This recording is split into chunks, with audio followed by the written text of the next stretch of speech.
billahi minasyaitonirrajim. Bismillahirrahmanirrahim. Alhamdulillahirabbil alamin. Wassalatu wassalamu ala asyrafil anbiya'i wal mursalin sayyidina Muhammad wa ala alihi wa sahbihi ajmain.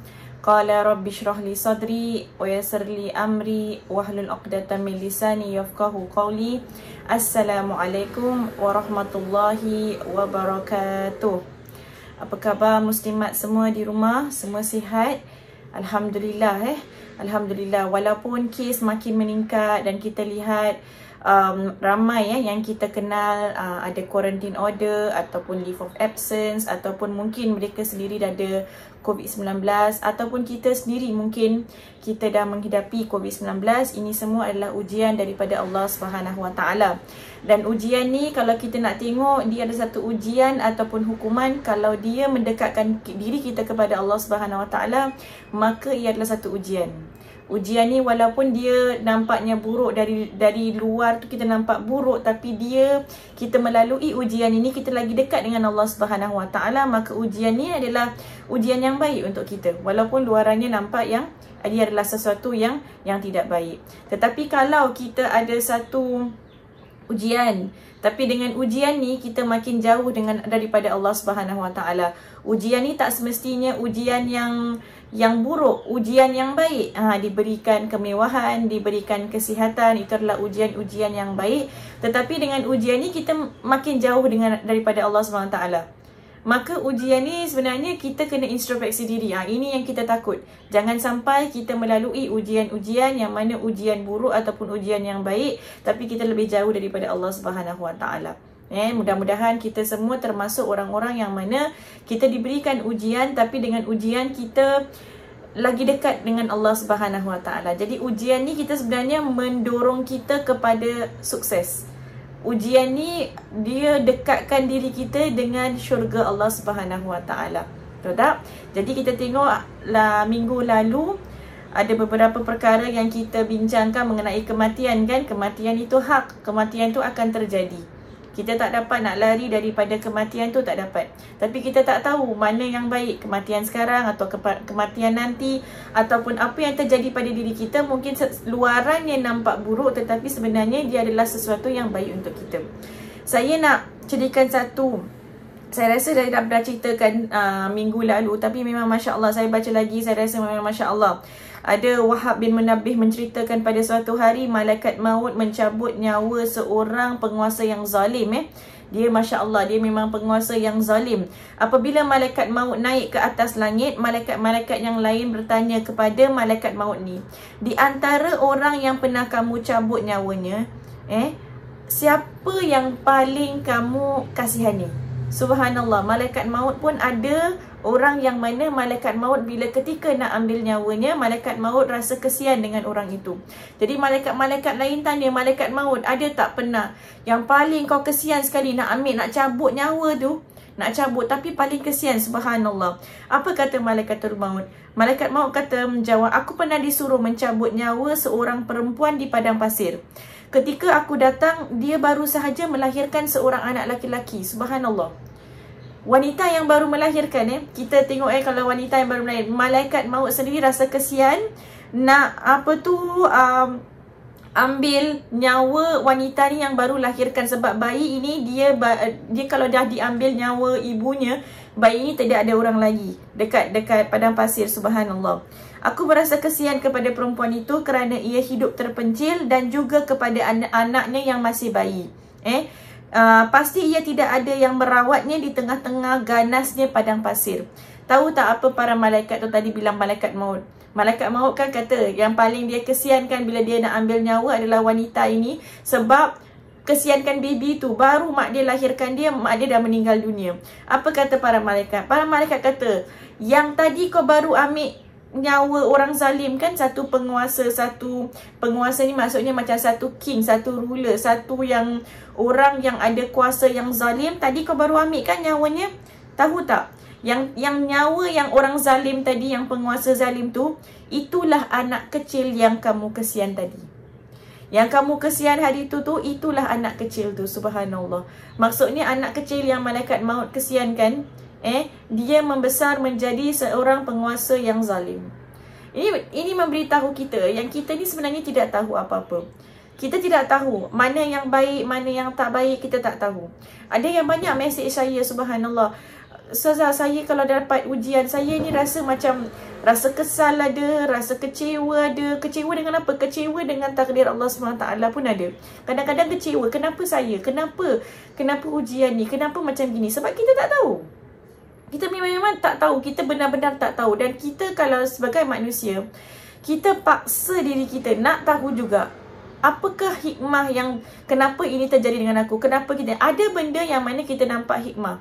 Ada benda yang kita tak nampak hikmah dia.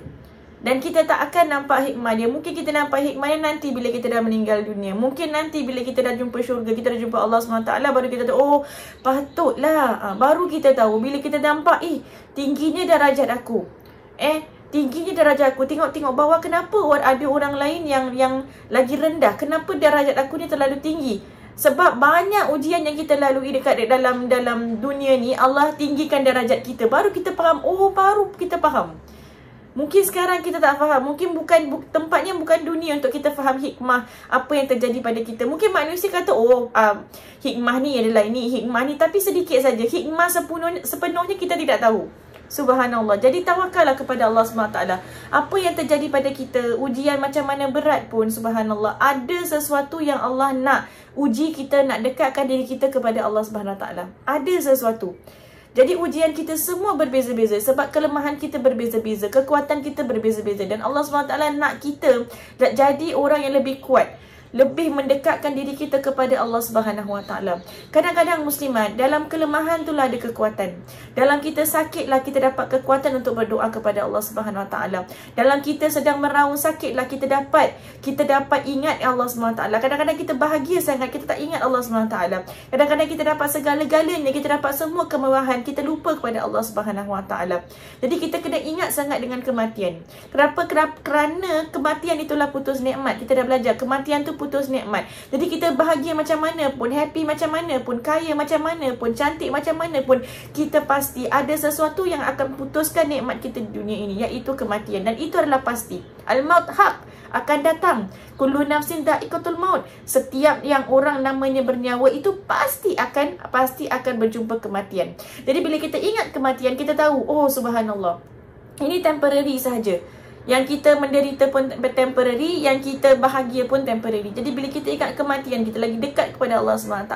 Kita ingatkan hari-hari. Jangan kita rasa, kematian tu lambat. Kita dah banyak cerita yang kita go through, subhanallah, banyak yang saya berceritakan dalam buku ni mengenai sakaratul maut. Bagaimana malaikat maut datang dengan cara mendadak, dengan cara orang itu tidak bersedia. Ada yang dah bersedia, ada yang belum bersedia. Dan yang tidak bersedia, dia terperanjat. Kata, boleh kasih time tak? Tak boleh kasih time. Yang dah bersedia ni, yang dah bersedia, dia kata, okay, no problem. Memang tunggu-tunggu malaikat maut. Memang dah bersedia. Memang daripada hari tu, memang daripada dulu dah sediakan diri kita.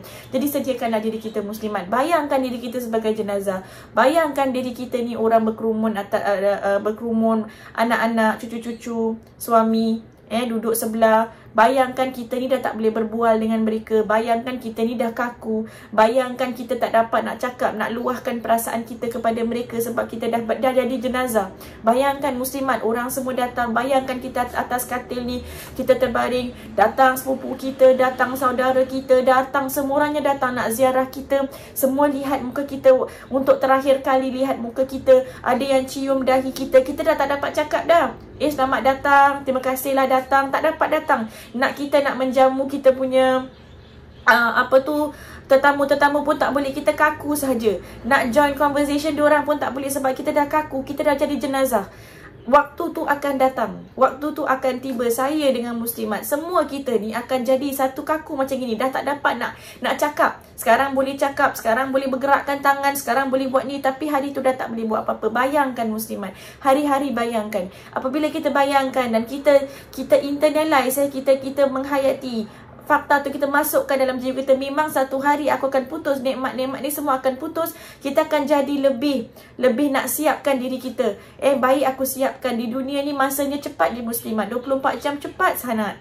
Kalau kita lihat, subhanallah, kita tengok hari Isnin, Selasa, Rabu, Khamis, Jumaat, Lepas tu Sabtu Minggu, lepas tu Isnin lagi. Cepatnya barakah waktu, subhanallah. Cepat sahaja. Setiap minggu kita berjumpa muslimat, kita 1 minggu lebih dekat kepada kubur, subhanallah. 1 minggu lebih dekat dengan kematian, 1 minggu lebih dekat dengan appointment kita, masa kita dengan malaikatul maut. Allahu Akbar. Allahu Akbar. Persiapan kita muslimat, persiapan kita. Dan di sini subhanallah, lepas kita tengok story-story ni yang mana malaikatul maut datang dengan secara mendadak, maka satu hari, ini bukan cerita dongeng muslimat. Ini cerita-cerita yang mana nak menginsafkan diri kita. Lihatlah kita sekarang, hari ini kita nak belajar tentang wafatnya Rasulullah SAW. Wafatnya Rasulullah SAW. Muslimat, ada tak orang yang lebih sukses daripada Rasulullah SAW? Ada tak orang yang mana Allah sayang lebih daripada Rasulullah SAW? Tak ada orang. Rasulullah SAW dikenali dengan Habibullah, kekasih Allah. Allah rindu dengan Rasul, Allah sayang dengan Rasul, Allah betul-betul cinta dengan Rasul. Siapa yang sayang Allah, sayang Rasul. Siapa yang sayang Rasul, sayang Allah. Subhanallah, tak boleh dipisahkan. Muslimat, apabila saya buatkan syahadah, bila saya buat registry, saya registration officer di Darul Arkam. Apabila mereka buat syahadah, subhanallah, saya lihat syahadah tu memang saya setiap kali mereka ucapkan syahadah. Setiap kali, tadi baru pagi ni ada orang yang ucapkan syahadah. Saya rasa macam renew, sebab bila ucapkan syahadah, ucapkan la ilaha illallah, asyhadu an la ilaha illallah, dia tak sempurna muslimat. Wa asyhadu anna Muhammadar Rasulullah. Muhammad Habibullah. Nama Rasulullah SAW harus dan wajib dibacakan ataupun dilafazkan selepas nama Allah Subhanahu Wa Taala. Mana ada para nabi lain yang mana ada honor, ada karam, ada satu penghormatan seperti Nabi Muhammad sallallahu alaihi wasallam. Tapi apabila kita berbual tentang Nabi Muhammad, Allah sayang Nabi Muhammad, Allah cintakan Nabi Muhammad sallallahu alaihi wasallam, dan seluruh hidup Nabi Muhammad sallallahu alaihi wasallam ni dedicated untuk Allah Subhanahu Wa Taala, dedicated untuk dakwah. Tak ada orang yang lebih yang boleh cakap saya lebih alim daripada Rasulullah sallallahu alaihi wasallam. Saya ibadah dia lebih daripada Rasulullah SAW. Tak ada orang. Tapi lihat sakaratul maut Rasulullah sallallahu alaihi wasallam. Rasul sendiri yang mana Allah sayang, sakaratul maut untuk Rasulullah sallallahu alaihi wasallam sahaja memang bukan benda yang senang atau mudah. Sakitnya subhanallah. Orang di sekeliling Rasulullah sallallahu alaihi wasallam nampaknya nak sakarat. Ketika nak sakarat tu bukan sesuatu yang mudah. Apalagi kita yang penuh dengan dosa ini. Rasul aja sakaratnya sakit, apalagi kita. Adakah sakarat kita ni kita rasa kita ni dah aku ni memang semuanya okey punya, on point. Solat tahajud aku tak pernah miss, solat duha tak pernah miss, solat qabliyah ba'diyah tak pernah miss, aku selalu puasa. Adakah kita ni dah terlalu confident sampai sakaratul maut kita rasa macam okey lah, sakaratul maut kita ni mesti confirm okey, mesti tak okey sebab aku ni orang baik. Bandingkan diri kita kepada Nabi Muhammad sallallahu alaihi wasallam. Nabi Muhammad sallallahu alaihi wasallam kata Aisyah radhiyallahu anha, kalau solat tu satu rakaat, solat tahajud satu rakaat, dalam satu rakaat aja baca surah Al-Baqarah, diikuti oleh surah Al-Imran, diikuti oleh surah An-Nisa. Baqarah 286, Al-Imran 200, An-Nisa 170 lebih. Subhanallah. Bayangkan itu satu rakaat sahaja tahajudnya Nabi Muhammad sallallahu alaihi wasallam. Malam midnight pukul 12 Rasulullah SAW dah bangun, dah salat dah. Nanti dah 2/3 malam bangunkan Aisyah radhiyallahu anha. Jom solat sama-sama. Solat, isterinya solat kurang sikit, tak apa, dia kena solat lebih. Rasulullah SAW solat malam sampai kaki bengkak-bengkak. Kata Aisyah, bukankah Allah dah confirmkan syurga untuk kamu? Katanya, tidakkah aku boleh menjadi seorang hamba yang bersyukur kepada Allah? Syukurnya Rasulullah SAW. Syukur kita ni macam mana? Syukur kita kepada Allah, kita sikit je komplain, sikit aja nak melenting, sikit je dah gini, subhanallah. Saya penuh dengan emosi, penuh dengan dosa, penuh dengan noda, ya Allah. Kalau nak bayangkan, kita bandingkan diri kita dengan Nabi Muhammad, manalah kita? Siapalah kita? Dosa-dosa kita, subhanallah. Dan Nabi sebegitu mulia pun harus melalui sakaratul maut. Apalagi kita. Nabi begitu mulia pun sakitnya sakaratul maut seperti subhanallah. Di sini rasanya baginda tetap merasakan penderitaan yang sangat berat saat mengalami sakaratul maut. Ini dalam muka surat 79, siapa yang ada buku. Keluhan akibat rasa sakit yang sedang dideritainya terdengar jelas.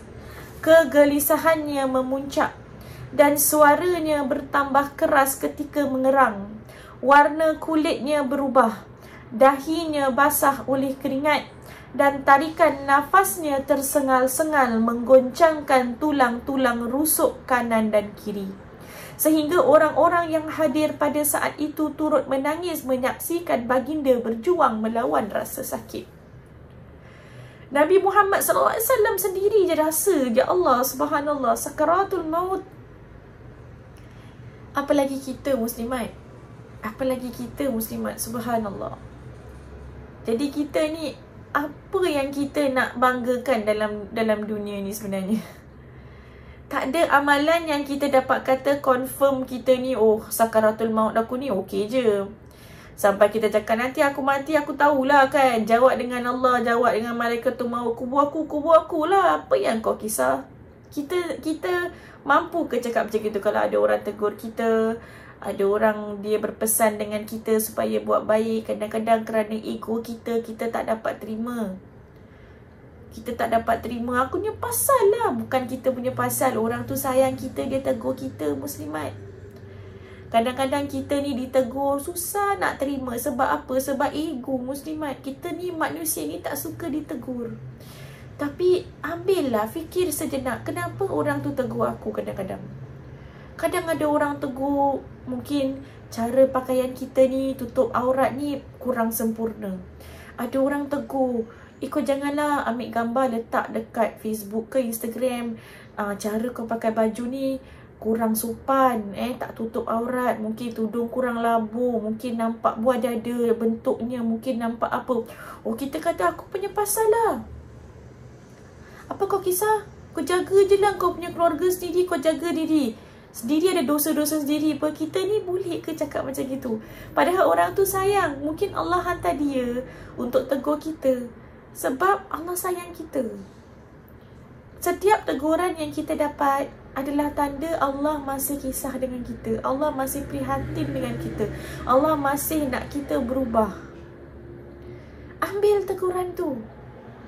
Jangan lihat siapa yang tegur kita. Mungkin orang yang tegur kita ni orang yang kita tak suka sangat. Tapi teguran dia tu betul.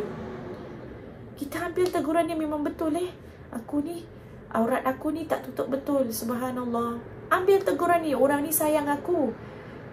Mungkin dengan aku ambil tegurannya, nanti sakaratul maut aku ni mungkin diringankan. Cara malaikatul maut ambil nyawa aku diringankan. Kita ingat kematian jadi macam tengok orang tegur kita, kita terima tak? Terima. Kita kena terima.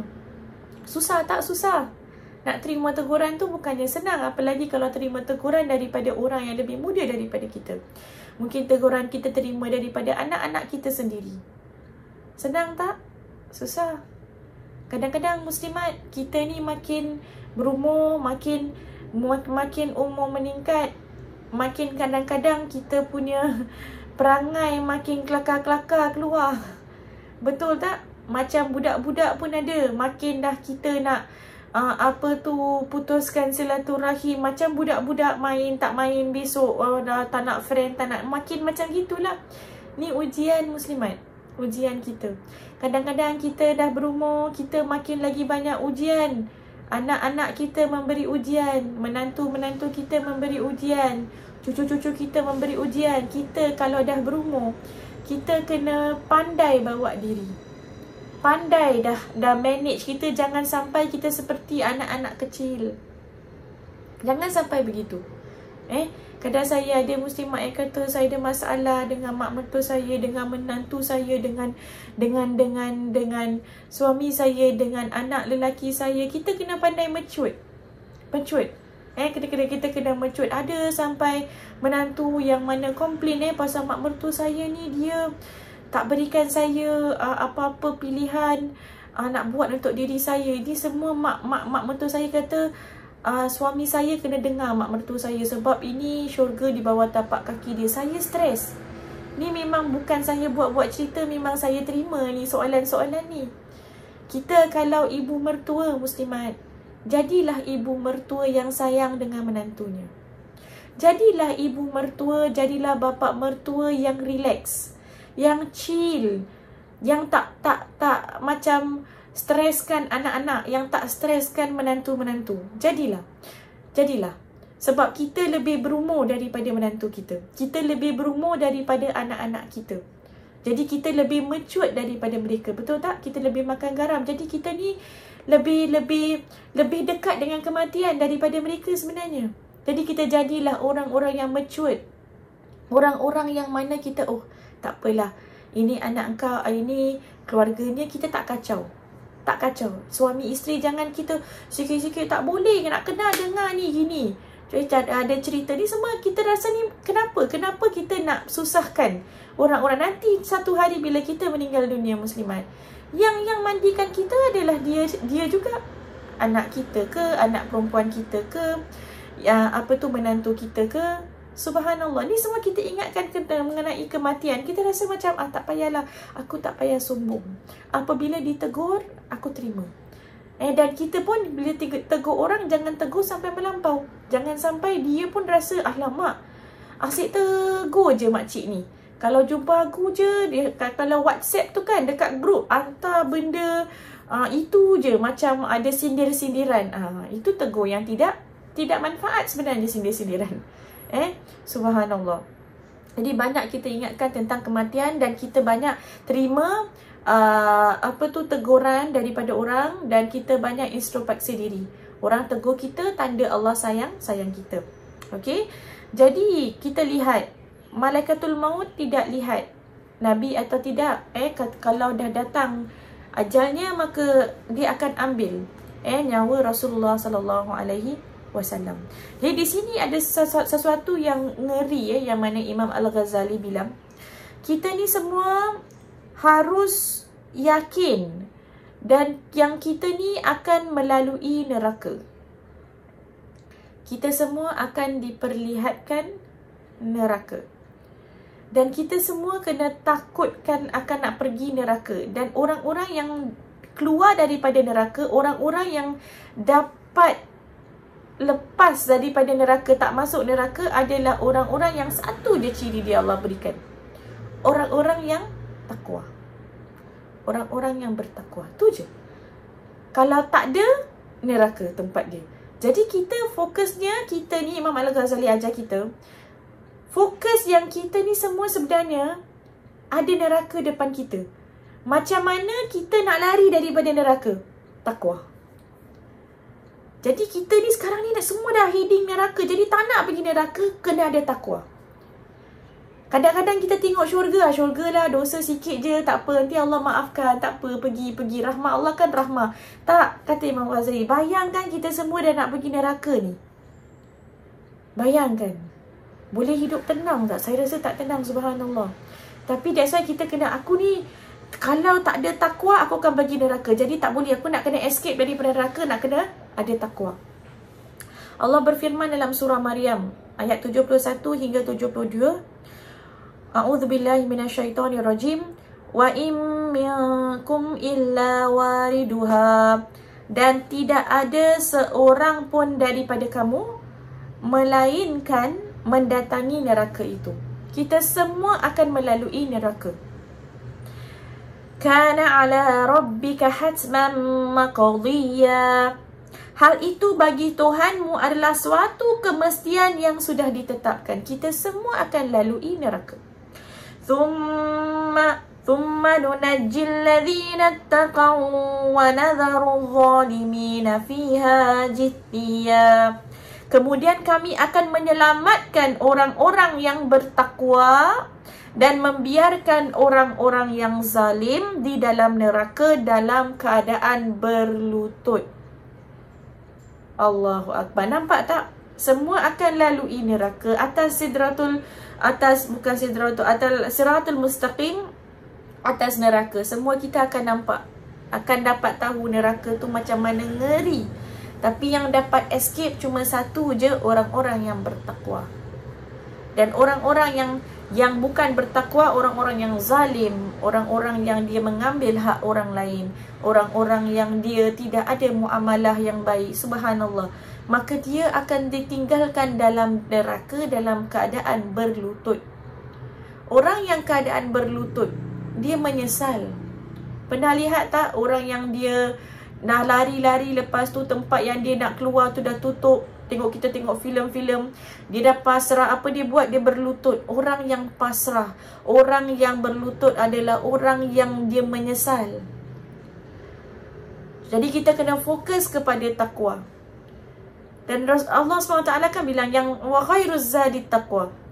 Sebaik-baik bekal yang kita dapat bekalkan diri kita dalam dunia ini untuk pergi, untuk kematian, untuk alam barzakh, untuk hari akhirat kita adalah apa? Takwa. Takwa. Subhanallah. Orang yang mana dia nak buat sesuatu, dia ada God consciousness. Dia ingat Allah, dia tak jadi buat dosa. Dia ingat Allah, dia nak buat lagi kebaikan. Dia selalu ingat Allah. Kalau kita, jiwa kita adalah jiwa hati minda yang sentiasa ingat Allah Subhanahu Wa Taala, kita nak buat dosa pun kita takut. Kalau kita buat dosa pun kita akan kembali kepada Allah Subhanahu Wa Taala. Manusia ni tak terlepas dari dosa. Saya muslimat, semua kita akan berdosa. Semua kita akan buat dosa. Semua kita akan buat kesalahan dan kesilapan. Tapi wa khairul kullu bani Adam khata'un. Setiap bani Adam, setiap anak Adam tu dia akan buat salah, dia akan buat silap berulang-ulang kali. Wa khairul khata'ina tawwabun. Tapi sebaik-baik orang yang buat salah adalah orang yang kembali kepada Allah. At-tawwabun, taubat tu kembali kepada Allah Subhanahu Wa Taala. Kembali kepada Allah, kembali kepada Allah. Sebab apa? Sebab kita takut. Dia tak kisahlah muslimat. Dosa macam mana besar, dosa zina ke, pernah kita dosa zina ke, pernah kita buat dosa yang derhaka kepada mak bapak ke, kita buat dosa yang besar-besar ke, ini semua dosa macam mana tu dulu. Syaitan suka masuk dalam minda kita. Syaitan suka bilang kita, oh kau tengok dosa-dosa kau yang kau buat, kau ingat Allah nak sayang kau. Syaitan kan suka kan kasih kita macam tak ada harapan nak masuk syurga, tak ada harapan nak Allah sayang kita. Syaitan suka ni. Tapi sebenarnya tidak. Allah tunggu kita takwa, ingat Allah, kembali pada Allah. Ya Allah, banyak dosaku ya Allah. Dulu aku banyak buat dosa. Dulu aku tak tutup aurat dengan sempurna. Dulu aku banyak mengata orang. Dulu aku banyak mengumpat. Dulu aku mungkin kurang ajar dengan mak bapak aku. Dulu aku mungkin hidup bukan dengan secara Islam. Dulu mungkin aku hidup berfoya-foya, subhanallah, membazirkan waktuku. Banyak dosa kita. Nak kira banyak, subhanallah. Jadi kita ingat, ya Allah, sekarang ni Engkau berikan aku peluang. Setiap hari satu peluang untuk kita bertaubat pada Allah SWT. Untuk kita terapkan perasaan takut, takwa, perasaan yang Allah SWT ada. Jadi kita lakukan muhasabah. Adakah kita lebih baik daripada ulama-ulama? Adakah kita lebih baik daripada para nabi? Adakah kita lebih baik daripada Rasulullah SAW? Tidak. Kita lagi banyak dosa. Jadi lagi banyak kita kena siapkan diri kita untuk kematian kita, untuk sakaratul maut kita. Subhanallah. Ibu, kalau kita lihat ni ada story macam bukan story yang mana bagaimana Rasulullah SAW wafat di rumah Aisyah radhiyallahu anha. Ibnu Mas'ud mengatakan, kami mengunjungi Rasulullah SAW di rumah ibunda kami Aisyah saat-saat terakhir menjelang wafatnya. Baginda menatap kami dengan linangan air mata. Lalu baginda bersabda, selamat datang kepada kalian semua. Bayangkan Rasulullah SAW nampak sahabat-sahabat datang. Rasulullah SAW sedang tak tahu ni akan wafat. Berikan wasiat-wasiat. Wasiat tu bukan duit saja. Wasiat tu adalah pesanan-pesanan. Lihat Rasulullah SAW berikan pesanan kepada sahabat-sahabatnya. Selamat datang kepada kalian semua. Semoga Allah sentiasa memuliakan kalian. Semoga Allah melindungi kalian. Semoga Allah selalu menolong kalian. Semoga aku berpesan kepada kalian untuk selalu bertakwa kepada Allah. Dan Allah pun telah berpesan kepada kalian bahawa sesungguhnya aku ini hanyalah seorang pemberi pengingatan yang nyata kepada kalian. Ingatlah jangan kalian bersikap sombong di hadapan Allah, di negerinya terhadap hamba-hambanya. Saat kematian sudah dekat, tempat kembaliku adalah kepada Allah, kepada Sidratul Muntaha. Sidratul Muntaha adalah tempat Allah SWT, kepada syurga Al-Ma'wa, dan kepada gelas yang terisi penuh. Sepeninggal aku nanti, sampaikanlah salam hormatku kepada kalian dan kepada orang yang masuk ke dalam agama kalian. Hadis riwayat Al-Bazzar. Pesanan-pesanan yang baik, muslimat. Kita kalau dah on the deathbed, kita dah tahu masa ni dah tak banyak tinggalkan pesanan. Pesanan-pesanan inilah yang mana orang akan kenang. Pesanan-pesanan inilah yang mana orang akan ingat. Kepada anak-anak kita berikan pesanan, kepada cucu-cucu berikan pesanan, kepada teman-teman berikan pesanan. Orang yang nak meninggal, apabila dia berikan pesanan, orang lain akan ambil pesanan dia dengan betul-betul. Sebab apa? Dia dah nak meninggal. Orang yang nak meninggal, dia dah tak main-main dah. Dia tak lagi bohong dah. Dia akan cakap yang berhak, yang benar. Dan dia cakap benda-benda yang mana kita akan memberikan kita keinsafan. Jadi ziarahlah orang-orang yang nak meninggal. Ziarah orang yang sakit. Mereka akan beritahu benda-benda yang mana kita, oh Masya Allah, saya suka ziarah orang-orang tua. Kalau orang-orang tua ni dah sakit, ada yang dah tak nampak, ada yang dah tak boleh jalan, nanti dia akan berikan pesanan. Jaga anak baik-baik. Pesanan dia ingat tak?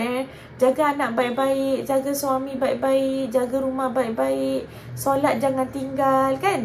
Dia cakap macam gitu. Sabar, banyak bersabar. Hidup ni banyak ujian, kena banyak bersabar. Betul tak? Banyak baca Al-Quran, jangan tinggalkan solat, kan? Pernah tak dengar pesanan-pesanan daripada orang yang sakit, orang yang akan meninggal dunia? Pesanan-pesanan mereka, wasiat-wasiat mereka menusuk kalbu kita. Kita tahu, sebab kita banyak lalai, sebab kita masih tengok macam kematian ni lambat lagi, kan? Jadi bila kita lihat ziarah orang-orang sakit, ziarah orang-orang yang mana di ICU saja, kadang dia tak payah cakap pesanan pun. Kita lihat orang di ICU, dia tak cakap, kan? Dia tak cakap, dia dengan tiup-tiup. Kita lihat dia sahaja, dia tak cakap, tapi seolah-olah dia cakap dengan kita.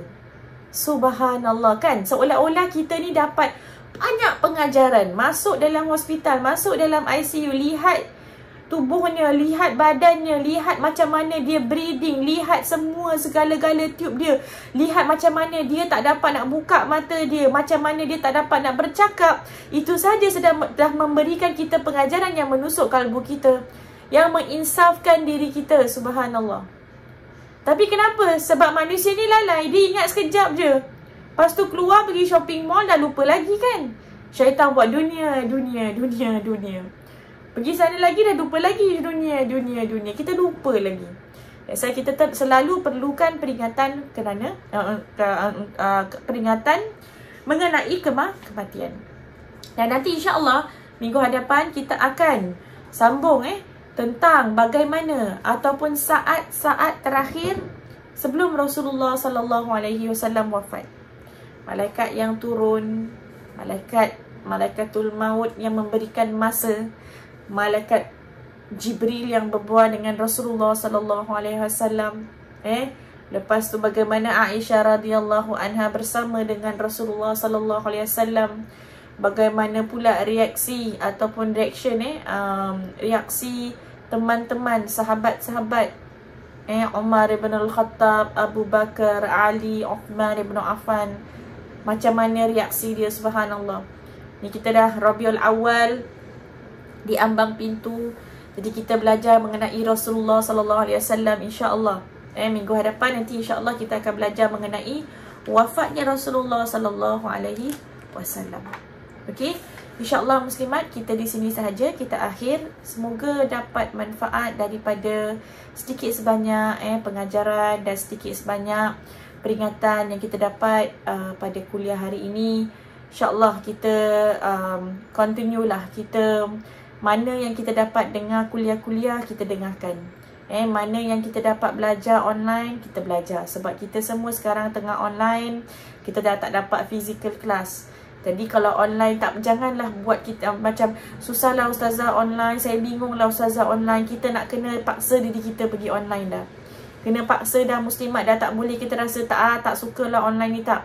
Sebab kita nak dapat ilmu dan sekarang cara kita dapat ilmu adalah online. Jadi insya-Allah mana yang kita dapat, kita dengarlah sebanyak mungkin insya-Allah. Okey, terima kasih muslimat, di sini sahaja. Kita akhir di sini insya-Allah. Kita jumpa lagi minggu hadapan. Wabillahi taufiq wal hidayah. Wassalamualaikum warahmatullahi wabarakatuh.